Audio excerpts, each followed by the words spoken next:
नमस्कार दर्शकों, आप देख रहे हैं आज का सच। और आज मैं उसी मुद्दे पर चर्चा करने के लिए आया हूं जो आप देख रहे हैं। कॉकरोच जनता पार्टी का एक प्रोटेस्ट दिल्ली के जंतर मंतर में चल रहा है। काफ़ी भीड़ इस समय वहां मौजूद है और काफ़ी बड़ा बवाल भी हो चुका है। तो आज हमारे साथ मौजूद है उत्तर प्रदेश के अलीगढ़ से समाजवादी पार्टी के पूर्व प्रत्याशी श्री राजेश सैनी। मैं जानना चाहूंगा आखिर क्या कहना चाहेंगे इस मुद्दे को लेकर, क्योंकि कहीं ना कहीं मुद्दा काफी बड़ा है और गर्माता ही जा रहा है। देखिए, जिस तरीके से बच्चों की मांगों को सरकार ने निरंतर खारिज करते गए, अनदेखी करते गए, जो उसी का परिणाम है कि आज एक विस्फोटक स्थिति में देश पहुंच चुका है। छात्र धरने पे जमे हुए 20 से 22-23 दिन आज हो गए और सरकार उनकी बात को सुनने के लिए किसी भी तरीके से आज भी तैयार नहीं है। पीएम मोदी का आज बयान आया है कि हम जो फास्टैग कोड बना रहे हैं, जबकि छात्रों की ये मांग चली आ रही है कि शिक्षा मंत्री धर्मेंद्र प्रधान का तत्काल इस्तीफा होना चाहिए और जो दोषी हैं उनके खिलाफ कार्रवाई होनी चाहिए। प्रधानमंत्री खुद छात्रों के भविष्य के साथ खिलवाड़ कर रहे हैं। फास्टैग कोड के तमाम ऐसे मामलों में फास्ट कोड बनाएंगे जिनमें आज तक कोई फैसले नहीं आए। एक जो नॉर्मली कोर्ट चलती है वहाँ भी फैसला जल्दी आता है, लेकिन फास्टैग जो कोर्ट है उसमें बहुत सारे मामले अभी तक लंबित हैं। ये एक छात्रों को गुमराह करने वाला बयान माननीय प्रधानमंत्री जी का है और बेहद निंदनीय है। छात्रों के भविष्य के साथ खुली खिलवाड़ मोदी सरकार कर रही है। जिन लोगों ने पेपर लीक किया है उनके 13 आरोपी सलाखों के पीछे हैं। सरकार बता रही है कि हम पूरी तरह से काम कर रहे हैं और उनके खिलाफ कड़ी से कड़ी कार्रवाई की जाए। देखिए, सरकार तो बहुत सारी चीजें बता रही है। अब राम मंदिर में चोरी हुई, मंदिर का निर्माण भारतीय जनता पार्टी के लोग, मोदी जी खूब कहते हैं कि हमने कराया। ट्रस्ट मोदी जी ने बनाया, भाजपा के लोगों ने बनाया, संघ के लोगों ने बनाया। जब चोरी हुई तो उसमें एक यादव को ढूंढ के प्रस्तुत कर दिया गया कि वो मास्टरमाइंड है, जबकि मास्टरमाइंड चंपत राय थे उसके। उनको किसी प्रकार की सजा नहीं दी गई और इस तरीके से महिला मंडन किया गया। लोग, बीजेपी के लोगों ने लड़े उनके पीछे, चोरों के पीछे। तो चोरी की जिम्मेदारी भी मोदी जी की है। जब मंदिर मोदी जी ने बनाया, ट्रस्ट मोदी जी ने गठन किया, तो चोरी की जिम्मेदारी किसकी? चोरी की जिम्मेदारी भी आपकी की है, आपको लेनी चाहिए।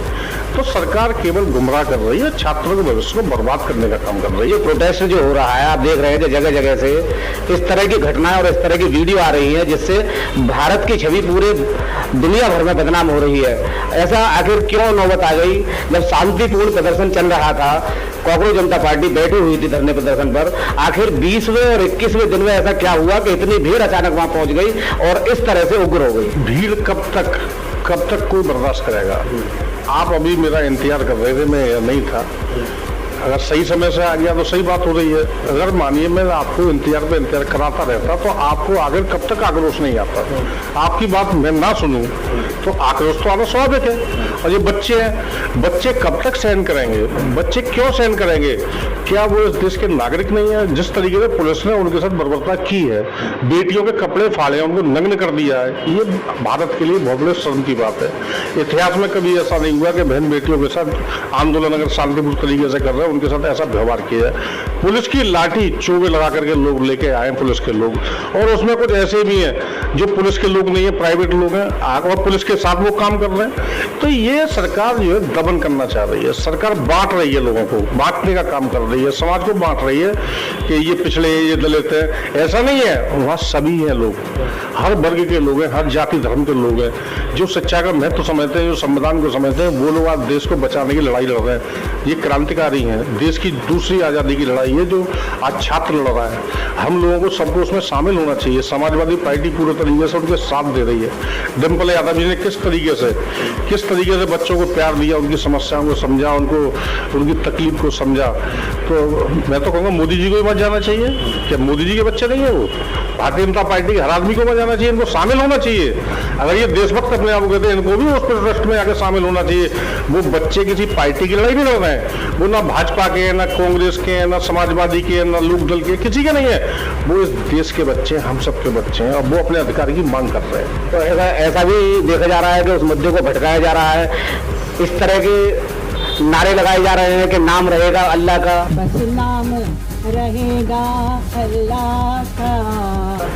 सीता का पति नीता के पति की बात करता है। लोग बस सीता के पति का नाम ले लेके नीता के पति का काम कर रहे हैं। नीता के पति को फायदा पहुंचा रहा है। क्या ये शिक्षा को लेकर या धर्मेंद्र प्रधान को लेकर ये प्रोटेस्ट था या इस तरह की भावना को भड़काने के लिए ये प्रोटेस्ट रखा गया था? देखिए, भाजपा की जो IT सेल है उसको जितने गंदे शब्दों का प्रयोग किया जाए, मेरे पास तो शब्द नहीं है गंदे, क्योंकि हम समाजवादी लोग हैं, तो उनसे जूते से ही बात करनी चाहिए सही मायने में। उनसे जूते से ही बात करनी चाहिए सही मायने में। वो चंद रुपयों के लिए कोई भी उल्टी सीधी पोस्ट करते हैं और इन्हीं के लोग जाते हैं, तमाम लोग पकड़े गए बुरके। मंच से बयान दिया गया है, मंच से बयान दिया गया जिसका वीडियो पूरी तरह से वायरल है, जहां ये कहा गया कि नाम रहेगा अल्लाह का। मतलब ये किस तरह का प्रोटेस्ट था? ये वही लोग, ढपली गैंग वहां पहुंच जाती है, बागपंथी लोग पहुंच जाते हैं जो इस तरह की राजनीति को बढ़ावा देते हैं और कहीं ना कहीं बच्चों को उग्र किया गया वहां पर। देखिए, इन सारी चीज़ों पे जो ध्यान लगा रहे हैं, है ना, उनकी समस्याओं पे अगर ध्यान लगाया जाता तो बहुत बढ़िया होता। ये सब फालतू की चीज़ें, अगर कोई मंच से अल्लाह का नाम ले रहा है और मैं भगवान का नाम ले रहा हूँ, तो इसमें दिक्कत क्या है? किसी ने ये तो नहीं कहा। जब ये पूछा गया कि आप राम का नाम लेंगे, नहीं, वो कहते मुझे तो राम के नाम से एतराज है। देखिए, ये बेवजह की बात है, इन बातों पर ध्यान देने की जरूरत नहीं है। मैंने आपसे कहा ना, इस पे एनर्जी सरकार जो खेल बनाना चाहती है, सरकार जो माहौल बनाना चाहती है हिंदू मुस्लिम, हर आंदोलन में हिंदू मुस्लिम बनाने का काम किया। ये आंदोलन हिंदू मुस्लिम नहीं बनाया, क्योंकि छात्रों का आंदोलन है। सरकार कितने भी नाकाम प्रयास कर ले। देश का बंटवारा ही हिंदू मुस्लिम को लेकर हुआ था 1947 में। उस समय भी यही लोग थे। आज जो अपने आप को देशभक्त कह रहे हैं 12 साल से भाजपा के लोग, ये सब माफी वीर है।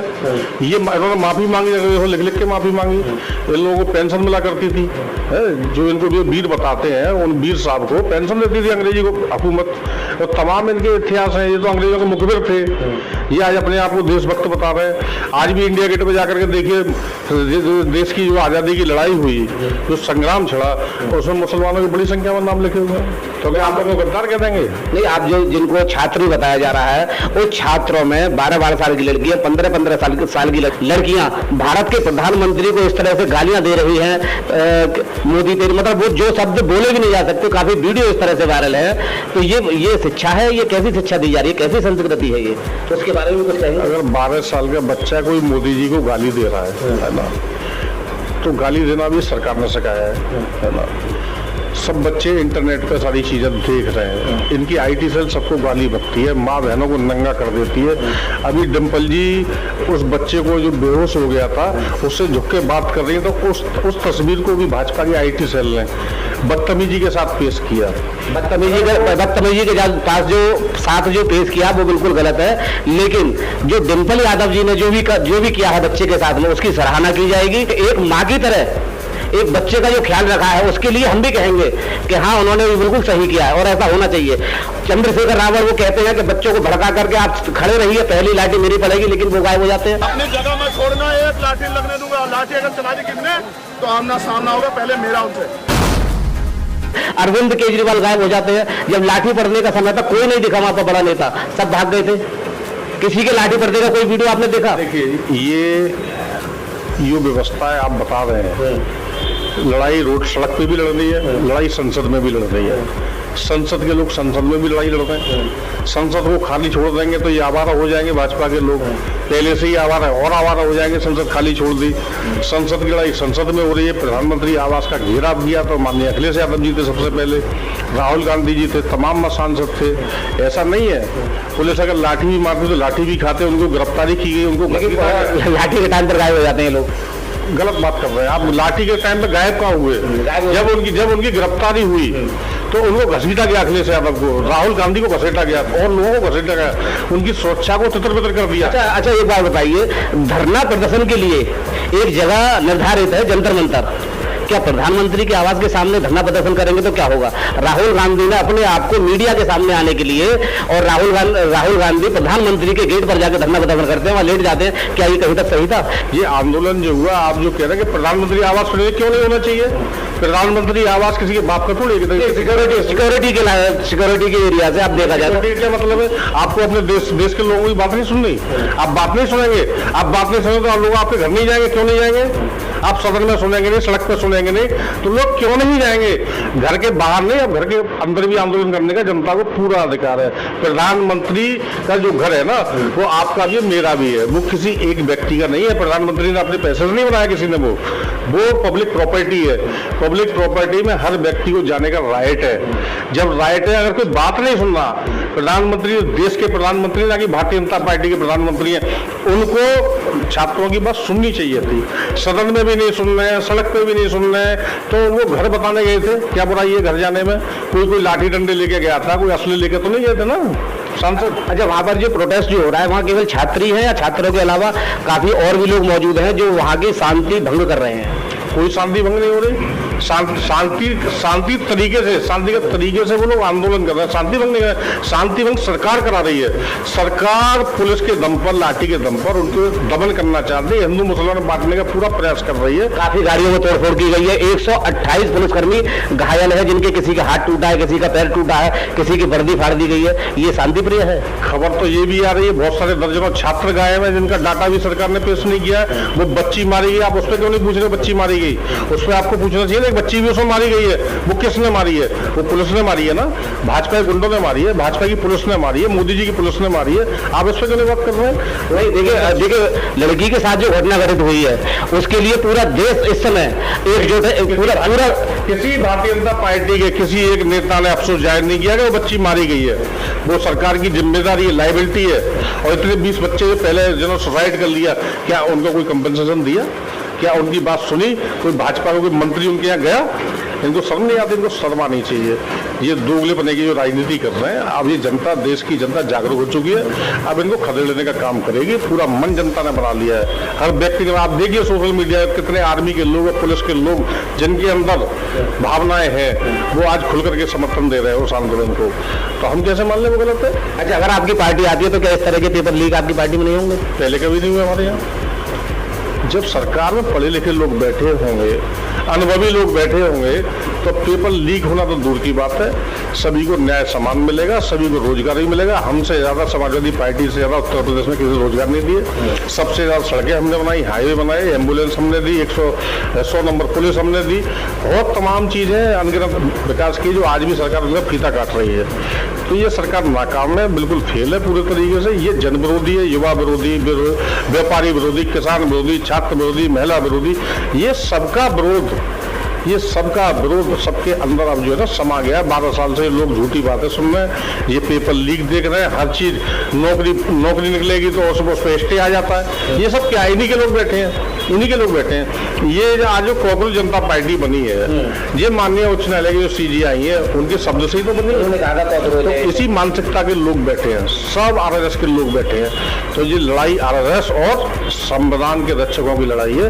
इसमें जीत संविधान को बचाने वालों की निश्चित होगी और होकर रहेगी। आप जो है किसी और को मंत्री बना दीजिए, जो शिक्षित हो, जो समझदार हो, इतनी सी बात है ना। कोई लंबी चौड़ी मांगे तो है नहीं छात्रों की, तो उसको हटाने में प्रधानमंत्री क्या है? मैं तो ये कहूँ, कहीं ना कहीं कुछ हो सकता है धर्मेंद्र प्रधान के नीचे सरकारी कुछ कमियां दब रही हो, इसलिए प्रधानमंत्री उसको नहीं हटाना चाहते, किसी और को बना देते।